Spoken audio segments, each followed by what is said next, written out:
Hello friends, welcome to இது உங்கள் சமையல். இன்னைக்கு பார்த்தீங்கன்னா சூப்பரான சிக்கன் ரெசிபிங்க. கடைகளில் விற்கிற மசாலாலாம் போடாமல் நம்மளே வறுத்து அரைச்சி செஞ்சதுங்க.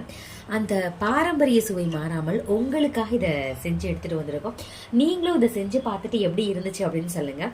இந்த வீடியோவுக்கு அப்படியே நீங்கள் ஒரு லைக் பண்ணிடுங்க, சப்ஸ்கிரைப் பண்ணுங்கள். வாங்க வீடியோக்குள்ளே போயிட்டு சட்டுன்னு பார்க்கலாம். ஃபஸ்ட்டு ஒரு கடாய் எடுத்துக்கோங்க. எடுத்துட்டு அதில் நல்லெண்ணெய் சேர்த்துக்கலாம். எப்பயுமே சிக்கன் குழம்பு எல்லாமே நல்லெண்ணெயில் செஞ்சாதாங்க ரொம்பவே நல்லது. இப்போ நான் எண்ணெய் ஒரு குழிக்கரண்டி, சின்ன குழிக்கரண்டி அளவு எடுத்துருக்கிறேன். நீங்கள் டேபிள் ஸ்பூனில் கனெக்ட் பண்ணிங்கன்னா ஒரு 4 டேபிள் ஸ்பூன் அளவு வருங்க. நல்லா சூடாகட்டும். எண்ணெய் நல்லாவே சூடாயிருச்சு. இப்போது சின்ன வெங்காயம் 10 2 2 கட் பண்ணி வச்சுருக்கிறேன். இதில் சேர்த்துக்கலாம். சின்ன வெங்காயம் சேர்த்தா தான் டேஸ்ட்டு ரொம்பவே நல்லாயிருக்கும். பெரிய வெங்காயம் சேர்த்தோம்னா உங்களுக்கு அந்தளவு டேஸ்ட் வராது. நம்ம வதக்கி அரைக்கிறதுக்கு சின்ன வெங்காயம் தான் சேர்க்கணும். ஒரு 100 கிராம் அளவு இருக்குங்க. இப்போ இது நல்லா வறுத்துக்கலாம்.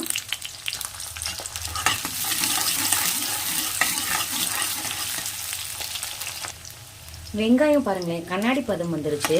ரொம்பவும் செவந்துடக்கூடாது. இந்த ஸ்டேஜில் அடுப்பை நல்லா லோ ஃப்ளேம் பண்ணிவிட்டு நம்ம பட்டை சேர்த்துக்கலாம். இந்தளவு பட்டை சேர்த்துக்கோங்க போதும். அதே மாதிரி கிராம்பு 2 சேர்த்துக்கோங்க. எண்ணெய் 2 போதும். சோம்பு 1 டீஸ்பூன் சேர்த்துக்கோங்க. சீரகம் 1 டீஸ்பூன் சேர்த்துக்கலாம்.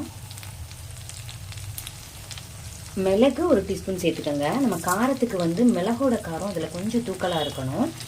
உங்களுக்கு காரம், இந்த காரம் பத்தலை அப்படின்னா நம்ம பின்னாடி மிளகாய் தூளும் போட போகிறோம். அதனால இந்தளவு போதுமானது. ஓரளவுக்கு நல்லா வாசனை வரட்டும்.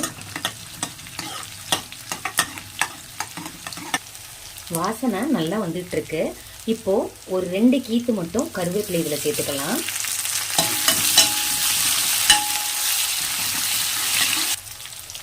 கருவேப்பிலை நல்லா அந்த சவுண்டெல்லாம் அடங்கிருச்சு. எண்ணெயே கொஞ்சம் லைட்டாக க்ரீன் கலரில் இருக்குது பாருங்கள். 2 கீத் போட்டிங்கன்னா சரியாக இருக்கும். ரொம்பவும் போட்டக்கூடாது. இந்த ஸ்டேஜில் அடுப்பை நல்லா லோ ஃப்ளேம் பண்ணிவிட்டு தேங்காய் இந்த கப்பில் நீங்கள் கைப்பிடியில் உங்களுக்கு ஒரு கைப்பிடி இருக்கிற மாதிரி பார்த்துக்கோங்க, சரியாக இருக்கும்.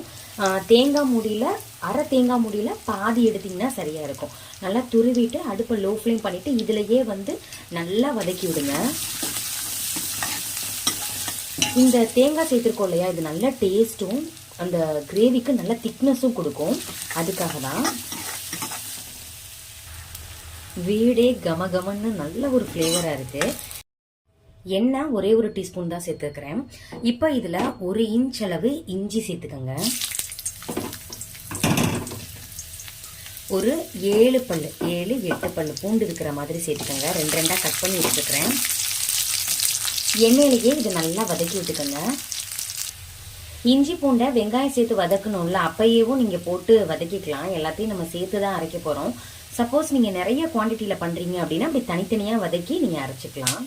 நல்லா ஆறுனதுக்கப்புறம் இதை நம்ம அரைச்சிடலாம். எண்ணெயிலேயே நல்லா வெந்துருச்சு பாருங்களேன்.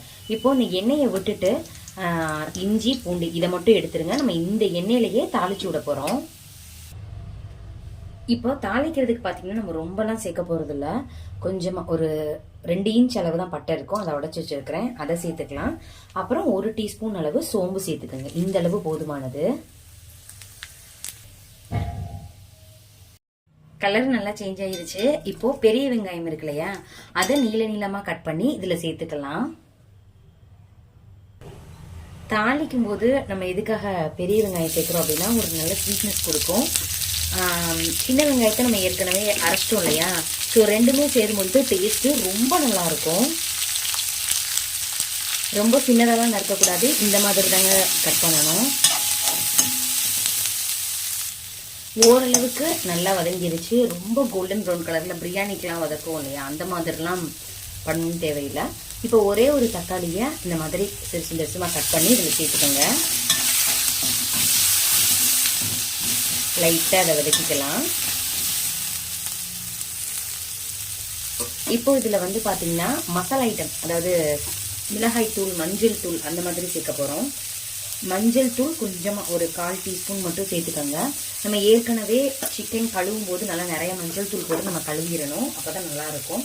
அதே மாதிரி மிளகாய் தூள் 1 டீஸ்பூன், உங்களுடைய காரத்துக்கு தகுந்தாப்புல நீங்கள் சேர்த்துக்கோங்க.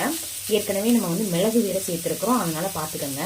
நான் இப்போதைக்கு ஒரு 3/4 டீஸ்பூன் மட்டும் சேர்க்குறேன். 1 டீஸ்பூன் வரைக்கும் தாராளமாக சேர்க்கலாம். நீங்கள் ரொம்ப ஸ்பைஸியாக சாப்பிடுவீங்க அப்படின்னா 1.5 டீஸ்பூன் 2 டீஸ்பூன் வரைக்கும் சேர்த்துக்கோங்க. லைட்டாக அதை வதக்கிக்கலாம். எப்பயுமே மசாலா ஐட்டம் போடும்போது அடுப்பை லோ ஃப்ளேம்லேயே வச்சுக்கோங்க. மல்லித்தூள் 2 டீஸ்பூன் சேர்த்துக்கோங்க. நல்லா அதை பரட்டி விட்டுக்கலாம். கீழே அடி பிடிச்சிடக்கூடாது, லோ ஃப்ளேமில் வச்சு லைட்டாக அதை எடுத்து விடுங்க. இப்போ ஓரளவுக்கு பரட்டியாச்சு. இப்போ நம்ம கழுவி வச்ச சிக்கனை சேர்த்துடலாம்.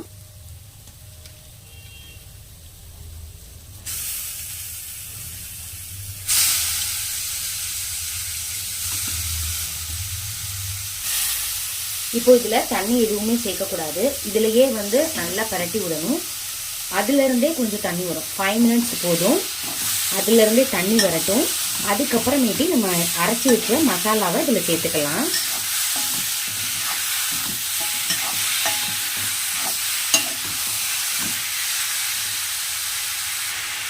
எப்பயுமே இந்த சிக்கன் செய்யும்பொழுது அடி கனமாக இருக்கிற பாத்திரமா பார்த்து எடுத்து செய்யுங்க. அப்படி இல்லைன்னா குக்கரில் மூடி போடாமல் இந்த இதை செய்யலாம். இல்லை இருப்பு சட்டி வச்சுருக்கீங்க இல்லையா, அதில் செய்யலாம். இல்லைன்னா மண் பாத்திரத்தில் செஞ்சால் ரொம்பவே நல்லது, டேஸ்ட்டும் நல்லாயிருக்கும். நீங்கள் சாதாரண ஏச்சட்டியில் எடுத்து நம்ம செய்யும்பொழுது அது கீழே ஒட்டிக்கிறதுக்கு அடிப்பிடிக்க வாய்ப்பு இருக்குது. நம்ம தண்ணி எக்ஸ்ட்ராவாக ஊற்ற இதனோட டேஸ்ட்டே மாற்றிடுங்க. அதனால் கனமாக இருக்கிற பாத்திரத்தில் செய்யுங்க. சிக்கன் சேர்த்து ஒரு 2 நிமிஷம் ஆயிடுச்சு. இப்போ இதில் உப்பு சேர்த்துக்கோங்க, கல்லுப்பு.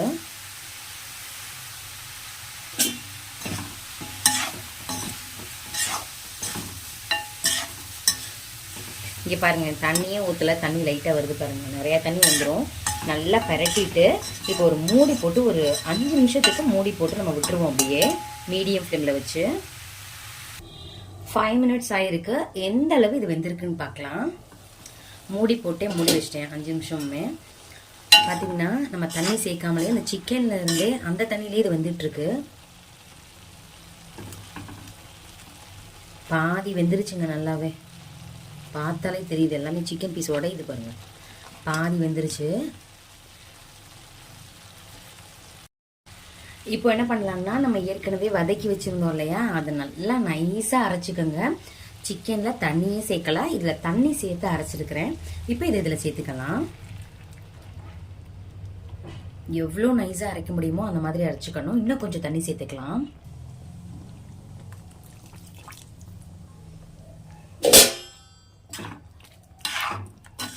நல்லா மிக்ஸ் பண்ணி விடுங்க. ஃபஸ்ட்டு கலர் இப்படி தான் தெரியும், போக போக உங்களுக்கு கலர் வந்துடும்.